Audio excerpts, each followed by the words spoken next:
Hello everyone. I'm really happy to be in Belgrade. I have to say it's a fantastic city. Um, where to start? So this project McDROID is my first commercial project. I used to work in movies before, and maybe the unusual aspect of this project is how chaotic the creation was. There is a theme that you may hear now and then, which is the theme of creative flow, which is when you are in the zone, nothing can distract you, and ideas come very naturally.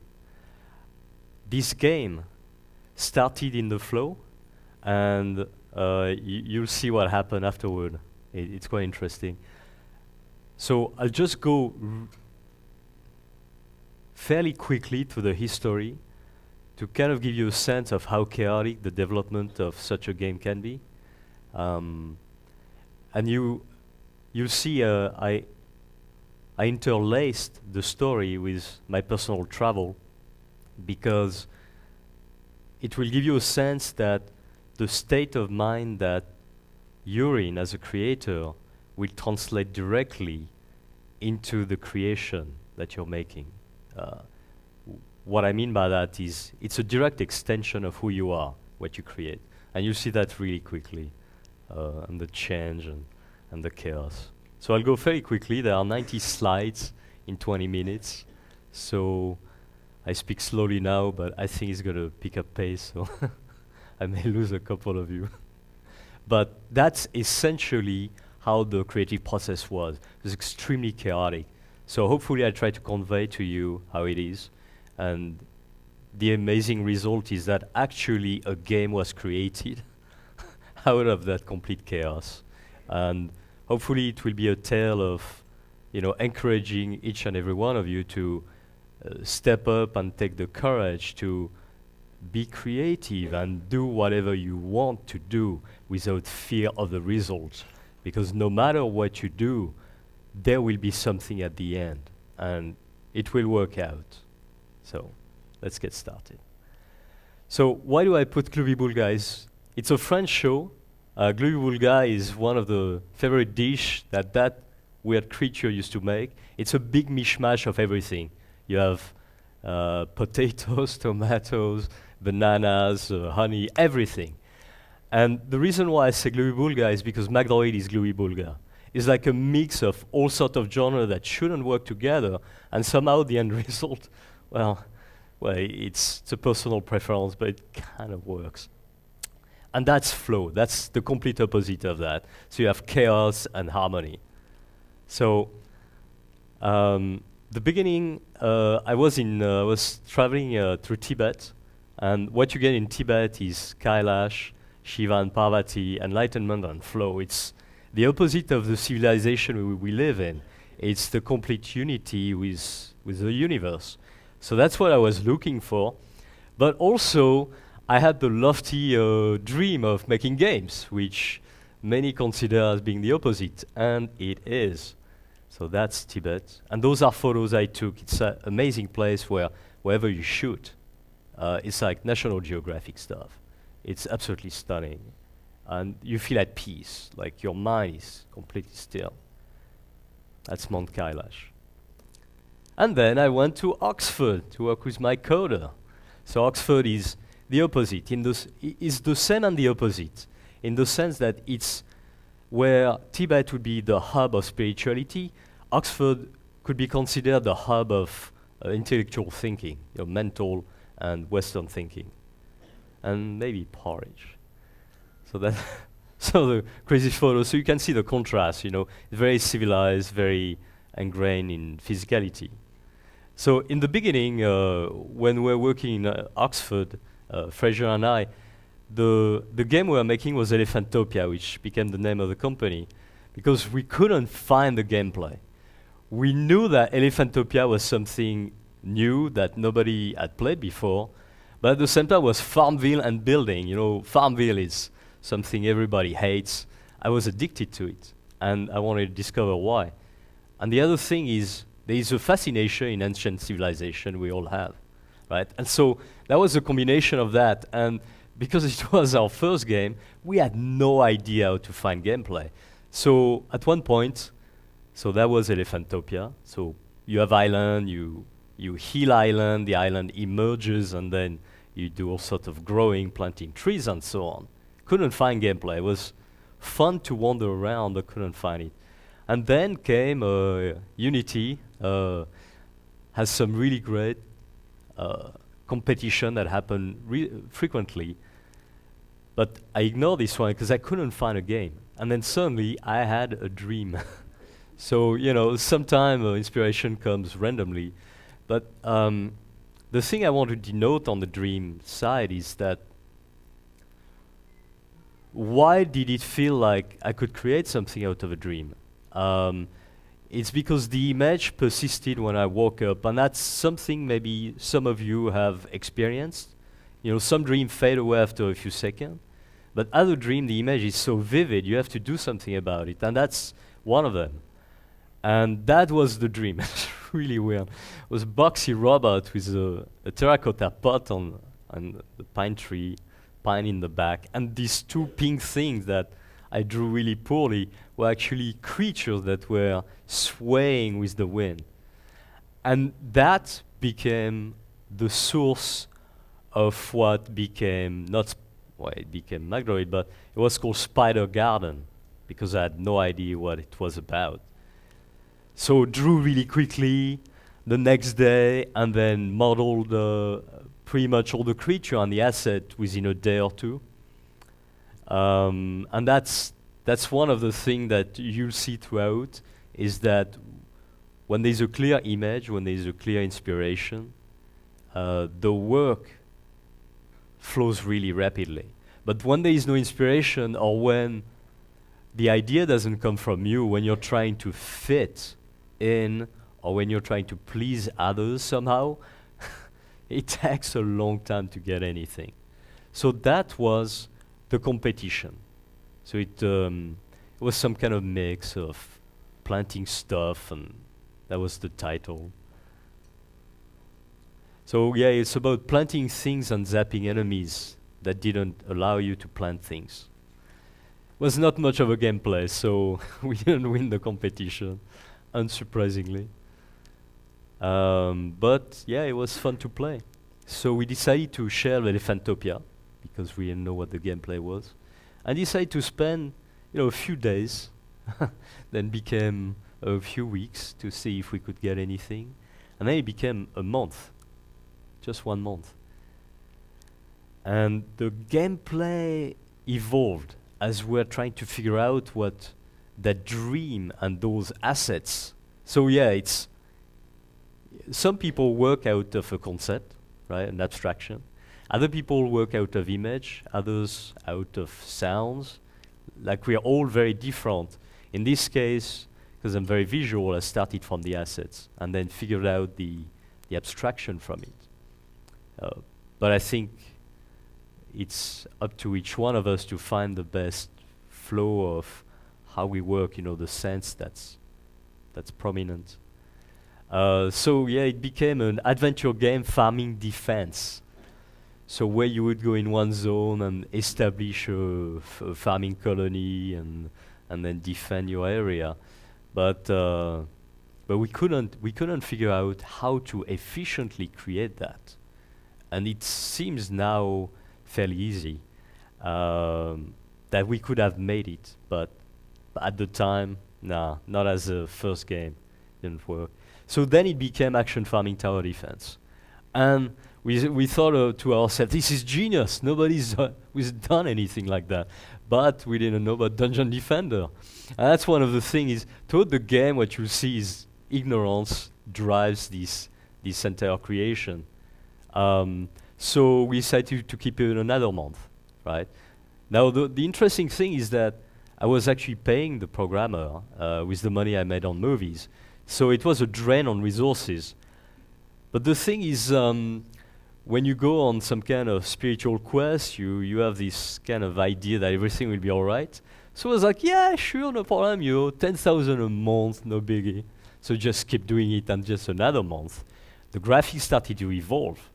And then as the graphics started to evolve, the UI became something we need to work on. And that was the first UI, rather the second UI, which was a crazy idea that, hey, you know what? Let's not do anything 2D, let's do something very immersive. Not a good idea. Idea number 3 was going back to simplifying. It was great. I mean, we did, I don't know to go back, but anyway. It was great because we kept that UI until the PAX East. And then optimizing, because we wanted that thing with 100 enemies to run on an iPad, which was, let's remember, a tower defense action game, right? Which is probably super, super hardcore. But back then, for us, it was like, hey, let's make a casual game, right? What is more casual than tower defense? Oh yeah, tower defense. First fan art from one of the person in the office in Oxford. And then we decided to do some QA with a few people. And that was kind of a turning point because we then were confronted by the obvious that the mechanics were not clear. It was a very, very hard game. The music sucked. And it would be great to do multiplayer. Well, I mean, multiplayer, come on, it's easy. So it's 8 months in the development, from like 1 week to 8 months. So tutorial, balance, difficulty, let's run co-op, easy, right? Let's redo the music. So I flew to Paris, where it was a funny thing, but my dad was learning rock and roll with a friend of his. The friend was really good, so I decided, hey, let's put some rock and roll in that thing. Right, why not? 60s rock with some funny cute graphics. And that's the session. That's actually how we recorded the music on the game.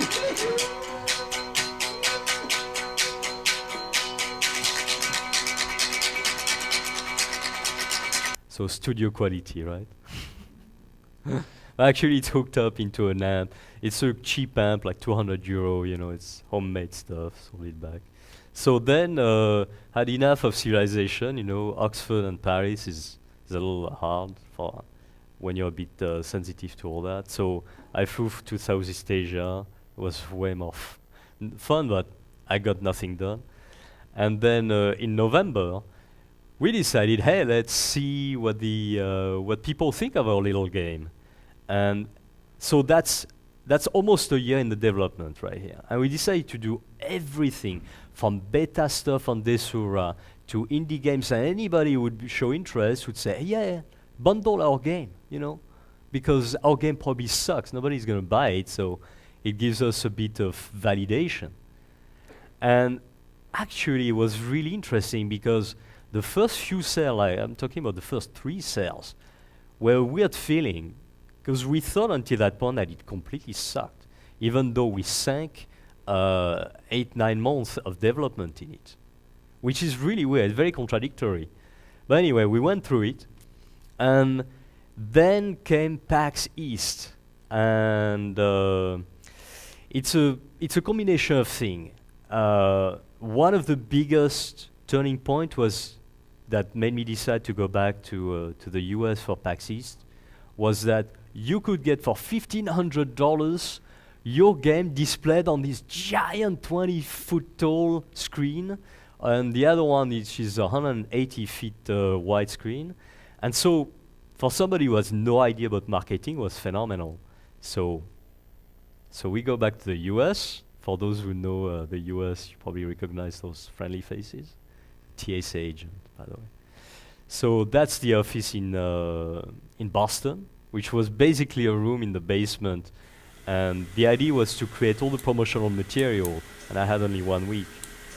The great thing is the people from PAX or the people for the convention center are extremely helpful, really, really nice people. So that's actually the result. It's it's a 180-foot wide screen. It looks absolutely incredible, and that's in the entrance of the show. So imagine you have done no advertisement, and you do that. So what we ended up having, and the booth we had was in the entrance. So we had massive amount The of best people, and angle to that's see the where those people 24 are foot. standing over there, because you see the whole thing. Ah, you see the fan. Yeah, so So of course, like a few days before the show, what's better? Let's add a new feature, which is a gamepad controller, and that's the show PAX East. Amazing feedback, really amazing feedback. Most amazing was probably this child, 11-year-old, his mom said he had, some issues socializing. He was teaching everybody else the game. The guy was acing the game like I've never seen. And so it shows that without any marketing, it's not optimal, of course, but the game will reach an audience and will actually touch people very deeply. Awesome fun, but no emotional attachment. And GDC, that was a big mistake. And that's the whole thing that I said at the beginning. When you have an inspiration that comes from within, you get it done like that, right? 2 days, 3 days, you do amazing work. 1 week, you finish your game. But I listened to this guy. It was one exec at a meeting at GDC, and his facial expression was that of like scorn, and I took it as the UI suck, which it did at the time. So I decided to add the dialogue for the emotional thing, add more story for the emotion, and the UI. And GUI. That'll take 1 month, right? Redoing the UI is going to take 1 week, 1 month. It took 6 months. 6 months, yeah. It's when you have zero inspiration from within, 6 months. That stuff should have taken 1 week.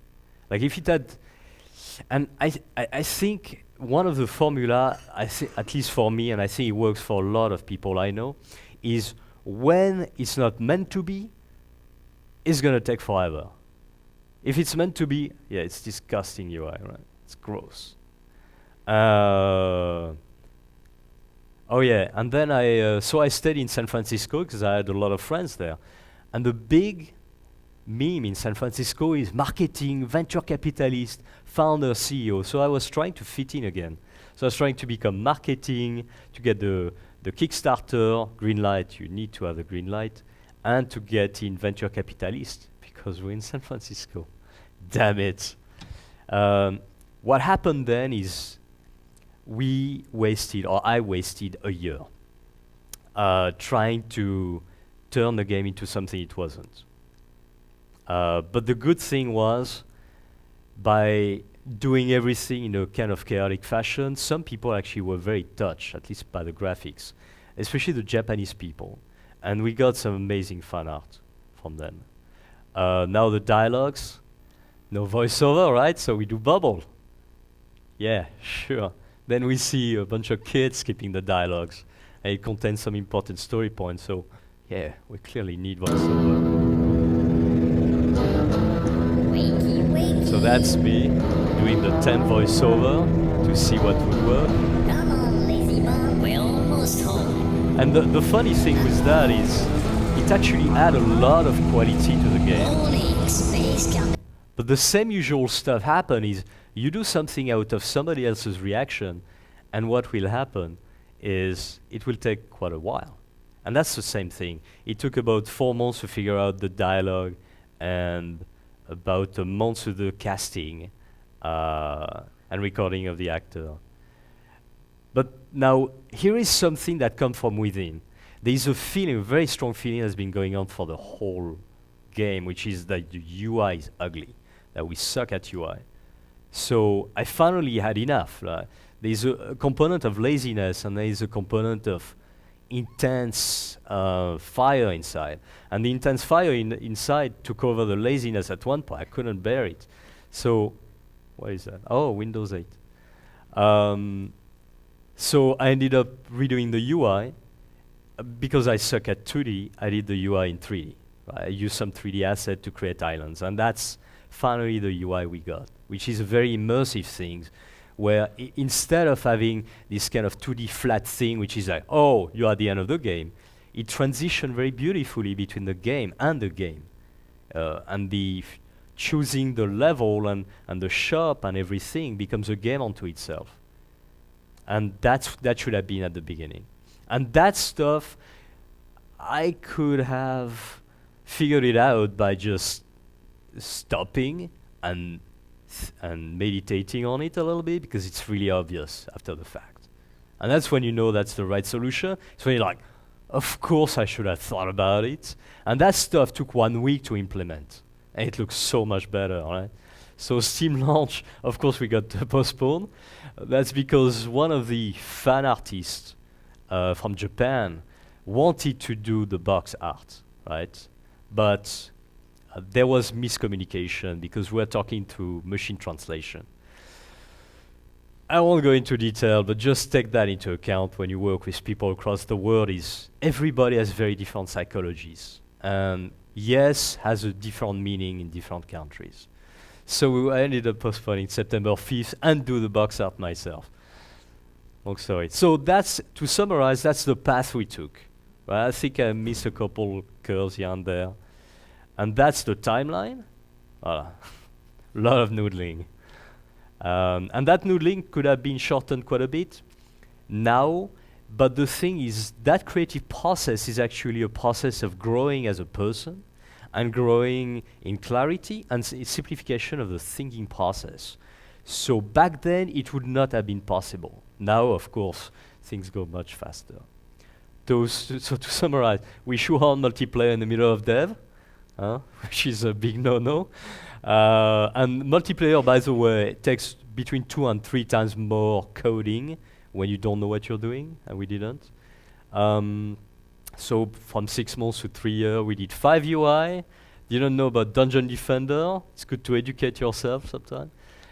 We listened to feedback too much. We kept exploring gameplay until 2 weeks before launch. That's true. We added some mechanic 2 weeks before launch. And it's really good mechanic. But the reason why it works is because it was one of those gnawing feeling, very internal for the entire duration of the game. I'll tell you maybe later. I think we're short on time, so 1 minute. Super crap marketing. And that stuff, I cannot stress it enough. If your community, if you don't know how to deal with community, get a publisher. Something you don't want to get into that. It's nasty.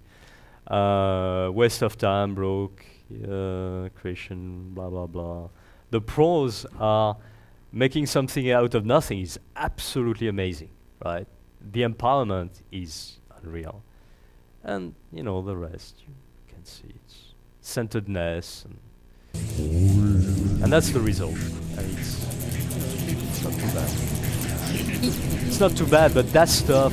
When people ask you, okay, what is it about? I can tell you the story, right? But the gameplay, a lot of people say it's a different type of gameplay. I have no idea. I've never seen a game like that. That's not Dungeon Defense, like an arcade RTS. I don't know. It's very hard to sell something new. You know, we have a core fan which are just going crazy. So thanks. So that was McDROID, crazy making of. Thanks for listening.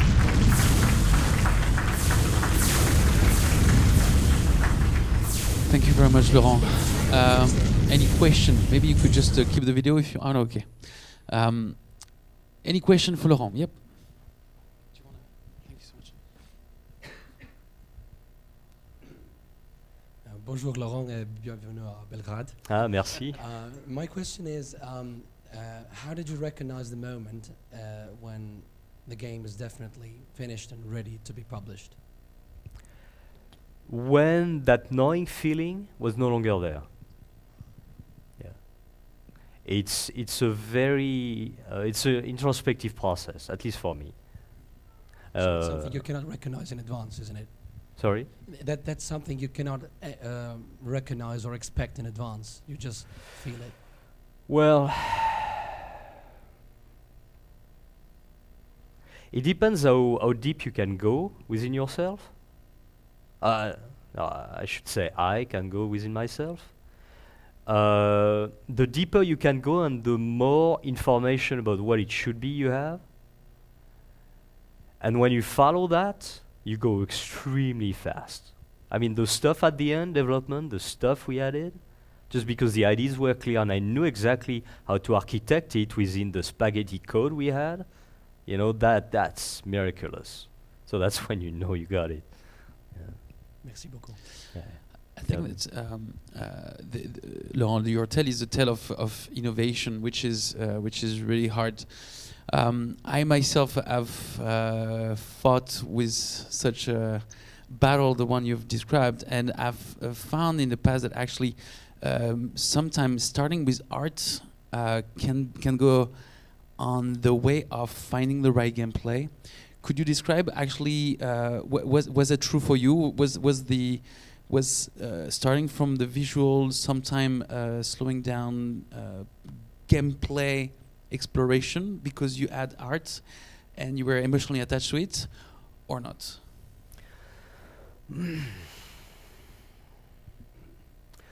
The art conveyed an emotion, a feeling.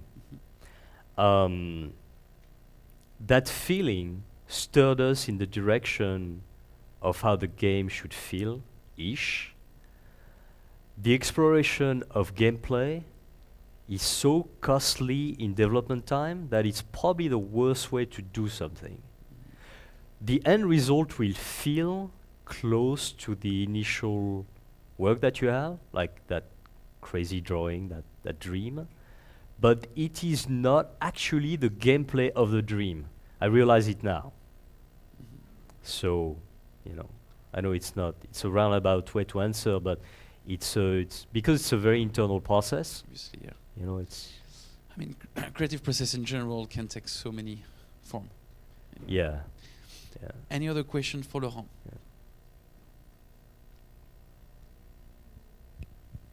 Yeah. I just didn't got it well how you got this biggest position in Boston with this enormous screen. Luck. The thing is, you'd be surprised by the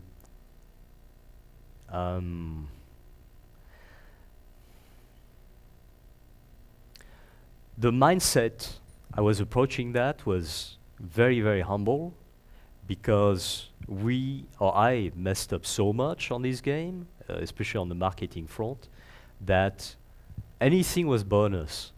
And what happened is I did the PAXi so late that they helped me to rush it, right? And I'm talking about the team of the convention. And so I was one-on-one with them. Whereas if I had started earlier, if it had been a planned idea, like the whole game is spontaneous happening, right? There's no planning whatsoever. PAX East is the same, and what happened as a result is you are in one-on-one contact with these people, and so you get information nobody else gets, because it gets buried down on a PDF that's like 2 pages down. Nobody reads PDF. Nobody reads anyway. We talk to one another. We say, hey, you know what? It's kind of cool. I heard that. It's good to put analytic on the game. Oh, yeah, let's put analytic on the game. But when you talk to these people, they're field people. They're like very grounded in reality. And they say, oh, yeah, and by the way, we have this screen and it costs $1,500. That's how it worked. It's pure luck because nobody knew about it. Only the biggest brand like NVIDIA, maybe Steam and all that stuff. Activision had one, and here is this guy who doesn't know what he's doing, and there's a slot available. Yeah, and because you have a one-on-one relationship, and your stuff doesn't suck. I mean, the guy was saying it's the best visual they have, because it uses the originality of the space and the whole thing. They want to feature you more, so you end up, instead of having a slot, the way it works is you have cycle of 24 minutes, right? And you have multiple time they repeat. The guy decided to repeat me more because it put into value their structures. So it's how it works. It's pure luck, being as humble as can be. I mean, and bringing value to them. Then they will definitely help you out on everything. We're out of time. I'm so sorry. Grab Laurent right after that. Okay, thank you so much, Laurent.